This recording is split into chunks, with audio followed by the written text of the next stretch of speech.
Hi everyone.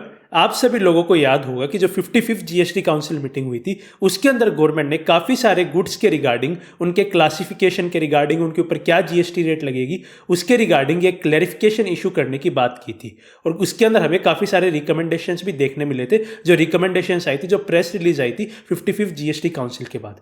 तो वही clarification देते हुए गवर्नमेंट ने एक सर्कुलर इशू किया है जिसके अंदर गवर्नमेंट ने काफ़ी सारे गुड्स के रिगार्डिंग क्लैरिफिकेशन दिया है कि वो कौन से एचएसएन कोड में फॉल करेंगे, उसके ऊपर क्या रेट लगेगी। अगर मैं आपको एक बहुत फेमस रिकॉल करना चाहूँ तो 55th जीएसटी काउंसिल मीटिंग का जो आपको जरूर याद होगा कि जो पूरा पॉपकॉर्न को लेके जो सारा इशू हुआ था उसके ऊपर जो गवर्नमेंट को क्लैरिफिकेशन देना था, जो सर्कुलर इशू करना था, तो वो सब चीज़ें अब हमारे सामने आ गई है। गवर्नमेंट ने एक नया सर्कुलर इशू किया है इसके रिगार्डिंग। तो आज की इस वीडियो के अंदर हम इसी सर्कुलर को डिटेल के अंदर डिस्कस करने वाले हैं।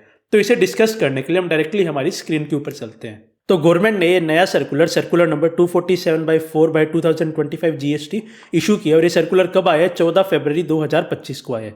तो ये सर्कुलर बेसिकली क्या बात कर रहा है? तो एक क्लैरिफिकेशन देने की बात कर रहा है। किसके रिगार्डिंग? जो जीएसटी रेट्स है, जो क्लासिफिकेशन है, मतलब क्या रेट लगेगी, कौन से एचएसएन के अंदर आएगा, गुड्स के ऊपर कौन से वाले, जो 55th जीएसटी काउंसिल मीटिंग हुई थी उसके अंदर जो रिकमेंडेशन निकल के सामने आए थे, उसके बाद जो यहाँ पे गवर्नमेंट को क्लैरिफिकेशन इशू करना था, तो उसके रिगार्डिंग ये सर्कुलर बात कर रहा है। और 55th जीएसटी काउंसिल मीटिंग कब हुई थी? 21 दिसंबर जैसलमेर को हुई थी। उस जीएसटी काउंसिल मीटिंग की यहाँ पे बात की जा रही है।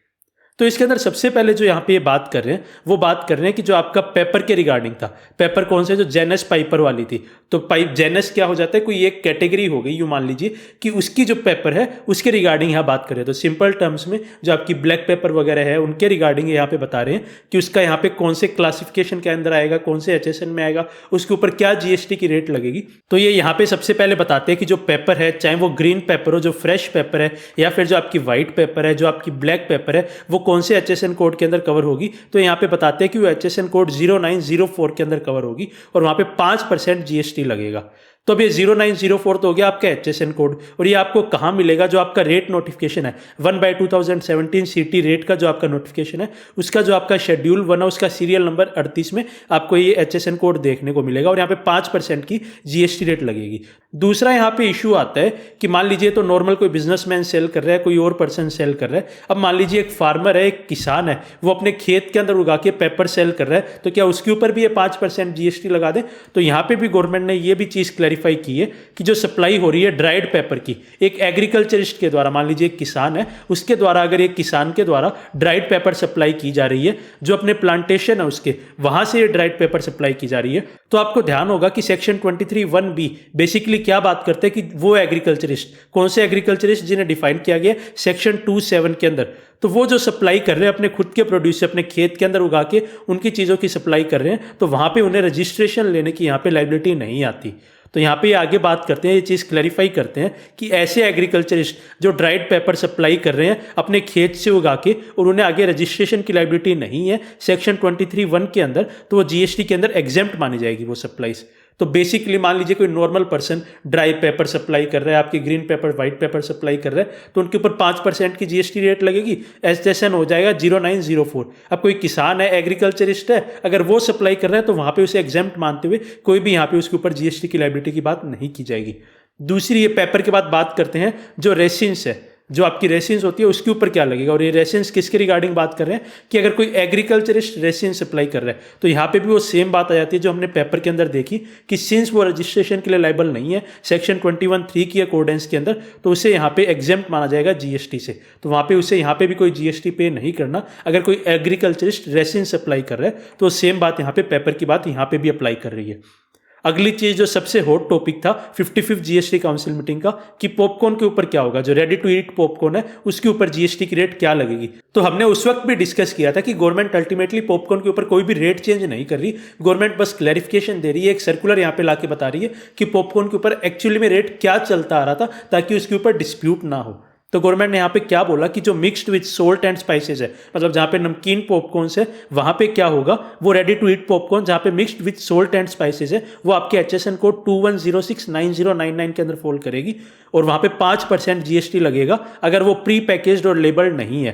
तो प्री पैकेज्ड एंड लेबल्ड अगर पॉपकॉर्न नहीं है, नमकीन पॉपकॉर्न है, सोल्टेड एंड स्पाइसेस के साथ है, तो HSN कोड 21069099 के अंदर फोल्ड करेगी और वहाँ पे 5% GST का लगेगा रेट। और ये कहाँ पे कवर हो जाएगा? जो रेट नोटिफिकेशन है आपका CT रेट का 1/2017, उसका सीरियल नंबर 101A है जो शेड्यूल 1 का, वहाँ पे ये कवर हो रहा है। इसके बाद अगर आपका प्री पैकेज्ड एंड लेबल्ड वाला कोई पॉपकॉर्न है जो आपका सोल्ट एंड स्पाइसेस के साथ आता है, तो वहाँ पे 12% GST की यहाँ पे बात की जा रही है। और ये आपका कहाँ कवर हो रहा है? जो आपका शेड्यूल 2 है वो उसी सेम नोटिफिकेशन का 1/2017 CT रेट का, वहाँ पे ये कवर हो रहा है। उसकी सीरियल नंबर 46 के अंदर ये कवर हो जाएगा। तो वहाँ पे रेट अल्टीमेटली 12% आपकी लग जाएगी अगर उसे प्री पैकेज्ड एंड लेबल्ड कर दिया जाता है। क्योंकि यहाँ पे 12% और 5% की बात क्यों की जा रही है? बेसिकली यहाँ पे इसका जो नेचर है वो नमकीन का नेचर है, इसे नमकीन्स के साथ क्लासीफाई किया जा रहा है। तो ये नेचर कहाँ पे क्लासीफाई कर रहा है, ये जरूरी इसलिए हो जाता है कि जब हम ये जो आपका स्वीट पॉपकॉर्न्स देखेंगे उसके अंदर क्या हो रहा है, जो आपकी स्वीट पॉपकॉर्न है,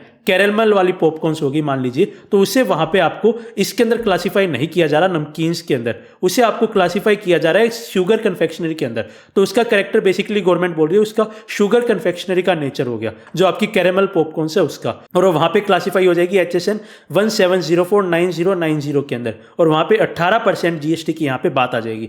और ये कहाँ कवर हो रही है? जो आपका शेड्यूल 3 है नोटिफिकेशन 1/2017 का CT रेट का, उसका जो सीरियल नंबर 12 है वहाँ पे ये कवर हो जाएगा। HSN नंबर वहाँ पे कवर होता है और 18% यहाँ पे GST की रेट लगेगी। तो गवर्नमेंट ने यहाँ पे सर्कुलर के थ्रू वो पूरी की पूरी पॉपकॉर्न वाली चीज़ को क्लैरिफाई कर दिया है कि 5% कब है, 12% कब है और 18% कब है पॉपकॉर्न के ऊपर GST की रेट। तो अब यहाँ पे ये सवाल आया कि चलो आगे से तो ठीक है, गवर्नमेंट ने यहाँ पे सर्कुलर इशू कर दिया, क्लैरिफिकेशन इशू कर दिया कि पॉपकॉर्न के ऊपर कितनी GST रेट लगानी है, आगे से तो लोग वो लगा लेंगे। लेकिन अब तक जो गलत लगा चुके हैं उनका क्या, उन लोगों के से क्या रिकवरी की जाएगी? उन्हें ये बोला जाएगा कि आपने गलत रेट लगा के कम GST पे किया है? तो ऐसा नहीं है, गवर्नमेंट ने इसे रेगुलराइज कर दिया है as is where is basis पे, मतलब जिसने जो कर दिया ठीक है। इसके बाद अगला रिकमेंडेशन जो 55th GST काउंसिल मीटिंग में देखने को मिला था वो आपका ACC ब्लॉक्स के रिगार्डिंग था, जहाँ पे फ्लाई ऐश से बन रहा है, जो फ्लाई ऐश की ACC ब्रिक्स है उसके रिगार्डिंग यहाँ पे बात की गई थी। तो जो ACC ब्लॉक्स है वहाँ पे 50% से ज़्यादा अगर फ्लाई ऐश है तो वहाँ पे वो कहाँ पे क्लासीफाई होगा,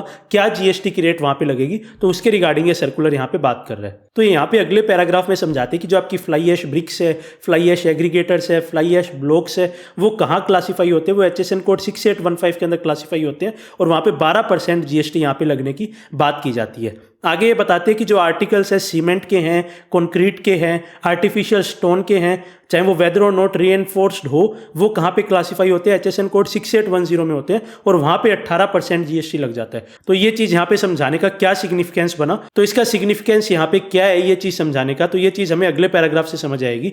तो ये रिकमेंडेशन आई GST काउंसिल की, ये चीज़ क्लैरिफाई की गई कि सिंस ACC ब्लॉक्स में यहाँ पे 50% से ज़्यादा फ्लाई ऐश का कंटेंट है, तो ऐसे केस के अंदर वो यहाँ पे फ्लाई ऐश वाले सेक्शन के अंदर क्लासीफाई होगी। यहाँ पे जो 6815 वाला HSN कोड है वहाँ पे जाके ये क्लासीफाई होगी, और जब यहाँ पे हो जाएगी तो रेट यहाँ पे 12% लगेगी, 18% की रेट यहाँ पे नहीं लगेगी। जो यहाँ पे सीमेंट वाले के अंदर जो बात हो रही थी वो यहाँ पे नहीं लगेगी। अगर फ्लाई ऐश के अंदर 50% से ज़्यादा उसका कंटेंट है तो वहाँ पे 12% की रेट लगेगी, 6815 के अंदर वो क्लासीफाई हो जाएगा। इसके बाद इस सर्कुलर में आगे किस चीज़ के रिगार्डिंग क्लैरिफिकेशन इशू कर रहे हैं, तो बेसिकली जो आपका कंपनसेशन सेस के रिगार्डिंग बात थी, जो गाड़ियों में कंपनसेशन सेस के रिगार्डिंग यहाँ पे बात थी, तो उसके अंदर कहाँ पे कंपनसेशन सेस लगेगा, कहाँ नहीं लगेगा, तो उसके अंदर जो 50th GST काउंसिल मीटिंग हुई थी उसके बाद एक अमेंडमेंट लाया गया था, जो आपका ग्राउंड क्लियरेंस के रिगार्डिंग अमेंडमेंट लाया गया था। तो उसकी इफेक्टिव डेट क्या मानी जाए, उसकी इफेक्टिव डेट क्या होगी कि कब से वो जो ग्राउंड क्लियरेंस वाला अमेंडमेंट लाया गया वो कब से इफेक्टिव होगा, कब से उसको मानते हुए आपका जो रेट है, जो कंपनसेशन सेस की रेट है वो देखा जाएगा। तो उसके रिगार्डिंग गवर्नमेंट यहाँ पे बात करती है कि जो आपकी एंट्री थी 52B, जो आपके नोटिफिकेशन नंबर 1/2017 की एंट्री थी, कंपनसेशन सेस रेट के नोटिफिकेशन की जो एंट्री थी 52B, वो क्या था? जो 50th GST काउंसिल मीटिंग थी उससे पहले वो एंट्री क्या यहाँ पे बात करती थी कि वो एंट्री यहाँ पे बोलती थी कि जो मोटर व्हीकल है जिनकी इंजन कैपेसिटी एक्सीडिंग 1500 सीसी है, जिन्हें पॉपुलरली SUV बोला जाता है, जिसके अंदर यूटिलिटी व्हीकल्स भी इंक्लूड हो जाएंगे, वो अट्रैक्ट करेंगे 22% कंपनसेशन सेस। तो उससे पहले क्या बोलती थी 50th GST काउंसिल मीटिंग से पहले एंट्री क्या बोलती थी? उनको कवर करती थी जिसकी 1500 सीसी से ज़्यादा कैपेसिटी है, जिन्हें पॉपुलरली SUV भी बोला जाता है, और वो यूटिलिटी व्हीकल्स को भी यहाँ पे कवर करती थी। वहाँ पे बोलते थे कि 22% आपका कंपनसेशन सेस यहाँ पे हम लगाएंगे। लेकिन 50th जीएसटी काउंसिल मीटिंग के बाद क्या हुआ, इस एंट्री के अंदर अमेंडमेंट लाया गया, इस एंट्री की लैंग्वेज को यहाँ पे चेंजेस किया गया और जो 52B एंट्री थी उसे सब्सटीट्यूट किया गया और उसके अंदर क्या लिखा कि जो सेज होगा वो एप्लीकेबल कब होगा, all motor vehicles known as utility vehicles, किसी भी नाम से उसे चाहे बोलते हो, होगा वो यूटिलिटी व्हीकल्स, उसे एक्चुअली में कुछ भी नाम दे रहे हो, जिसकी इंजन कैपेसिटी 1500 सीसी से ज़्यादा है, ये तो चलो सेम चीज़ होगी 1500 सीसी से ज़्यादा। उसके बाद इन्होंने क्या लिखा, लेंथ इन्होंने बोल दी यहाँ पे 4000 mm से ज़्यादा, ग्राउंड क्लियरेंस यहाँ पे 1700 mm से ज़्यादा।